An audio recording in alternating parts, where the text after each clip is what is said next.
Do you believe in magic? And if not, why not?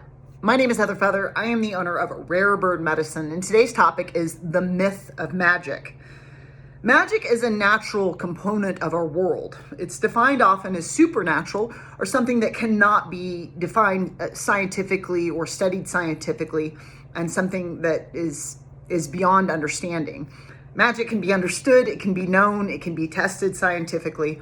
And as I often teach, as I often offer, many people that speak to things they do not believe in have not studied them at all. I know many people that speak ill of astrology, let's say, but they haven't studied it at all. And my invitation always is go study it for a decade, then come back and tell me that astrology is not relevant. There's a reason why Nostradamus studied it and was one of the most famous, well-known names today. So it's like the same with spirituality. Many people are atheistic, but I've never met an atheist that spent a decade studying spiritual information, applying the principles to see if they have a soul, to see if there is a God, to go within the inner temple, to become to know that which is unseen. And there are many things in our world that are unseen. You deal with air and oxygen every day, but you don't shake its hand and it doesn't give you its opinion. What if God is the air? You know what I mean? So it's like, this is a tricky realm because we tend to want to put it under a microscope and prove it, but you can't put love under a microscope. You can say oxytocin is the hormone that's experienced when someone feels feelings of love, but I think every poet in the universe that's ever written anything on love, and many masters that teach on it, would all agree that doesn't quantify all that love can be. And so the reason I'm asking about magic is because I do see a lot of deprogramming and reprogramming present in our world. It's been present since I was knee-high to a grasshopper and even before then. And there are things that point to it. Your television programming has a remote control. You know what I mean? These words I do not believe are accidental. There is conditioning in the education we're given, in the textbooks that we're given. If you've ever seen Escape the Matrix with David Icke on Gaia Television, that will point to more information regarding, can you trust everything your textbooks handed you? I remember being in school and being taught a lot about the weight and volume of matter and how the desk has matter. And the desk has 99.99999999996% emptiness. If we round up, it is not here. Neither are you and I. And so many of the things we're handed that we can be told are factual are actually information that is in a state of evolution that hasn't come into the awareness of what the actual truth is. It's tricky to say that one knows the truth. There's a lot of deprogramming and reprogramming around the topic of magic. Magic has been relegated to the realm of myth. It's a myth. Everyone is obsessed with Hogwarts and shows on witches and shows on all this stuff. I think part of that is the healing from, we're doing a lot of healing work in the modern age around disparity of equanimity in the way we treat human beings. We've seen it with different cultures. We've seen it with gender identifications. We've seen it with a lot of different things. But I think universally, all humans suffer. Suffering is unpleasant, and you are empowered. You are sovereign, you are autonomous, and you are powerful in your capacity to influence and alter reality. And part of that is being connected to the spirit that you be. There are 5 elements present when one is considering magic, and 4 of them you are likely well aware of and working with every day. The first is earth. Earth is actually what trickles down from the other elements. It's the manifest world of form. It's the thing that we know the best, your body, your money, your sense of value, your home, your car. Earth element is anything that has to do with manifestation or that which is made manifest. Everything that is manifest on the earth, though, started with an idea. 2 lovers come together and a child is formed through the idea of that union. Eventually, you manifest a baby. Somebody has an idea. What if I was able to write something in ink and it become permanent? And then eventually the pen becomes manifested in our realm. And so although the earth is where we find ourselves in the manifested reality, there is the fire of an idea that comes from the spirit on high, or something well beyond our paradigm. Many of our most remarkable people in history do point to having received something when they were more in an alpha theta brainwave state, or when they were a more receptive state to something that is more subconscious related and less consciously related. They'll say, I don't know, the song came upon me, or this understanding, scientific understanding came upon me.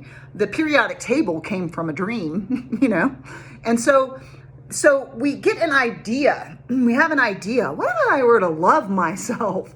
What if I were to stop judging everyone else and trying to tell them what to do and policing the world? And I started policing myself and making sure that I'm being disciplined to be the being I want to be. And I started stewarding the thing that I'm actually walking around in, my own flesh sack, and paying attention to, is my life being the quality of life that I want to live, We all get to make our own decisions as to how we're going to live.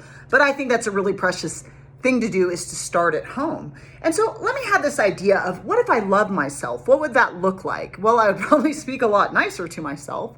I'd probably be a lot more attentive to saying self-deprecating comments. I probably would nurture myself with greater health rather than doing things that are self-destructive, and destroy the temple. I might make healthier choices to care for my physicality. I might be more attentive to my mind and the way I speak about myself with others and to the self. I might be more attentive to my feelings and notice when it doesn't feel good because I'm talking ugly to myself, And so when we get an idea, whatever that idea is, I have a creative idea for painting. Heather has a lot of those. I have a creative idea this year of taking singing lessons and guitar lessons. These are ideas. Several of those paintings have not manifested. I haven't taken those lessons yet. But that idea leads to, that fiery idea, element of fire, creative juices, passion, energy, newness, birth, phoenix, all of that fire element lends, how do we feed a fire? Through air. Lends one to the mind and the thoughts that go, well, if I were going to create a pen, what would I put it in? And how would I make the ink not get all over my hands? Or if I were to take singing lessons and guitar lessons, should I first look that up on YouTube before I go take a class? Or what does that mean to me? Do I need to get a guitar? Should I go to a pawn shop? What are my options? So we start to use the air of our mind to feed creative ideas in this paradigm. And we might start making lists. We might start writing out. We might start getting clearer and forming through our words and our thoughts and our ability to think, the air of the mind, what it is that is needed to bring it manifest into the paradigm.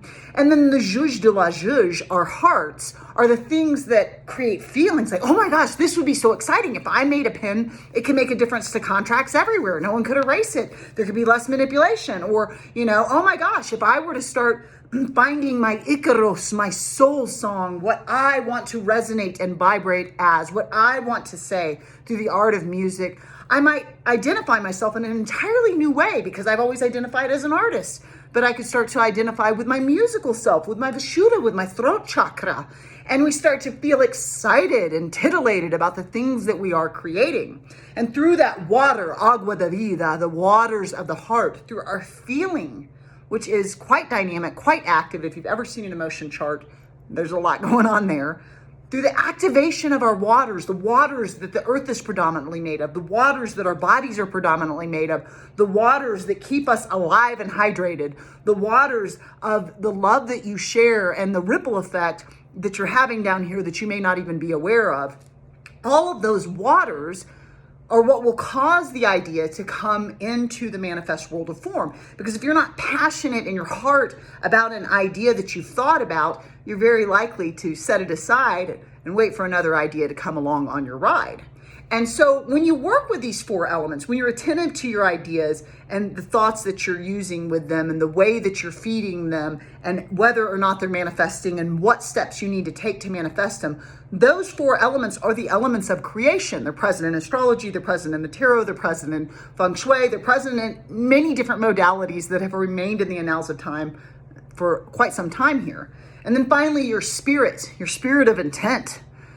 You have access to magic. You have access to miracles. You have access to milagros, to things that are wholly unbelievable. And they have always been connected to nature, the outer world, and your nature. And it's just a matter of infusing your spirit of intent and choosing with your mind how you're going to direct your life design. You can always subscribe to Rare Bird Medicine on YouTube, like and comment there. Heather Feather always loves your thoughts. I'm Win.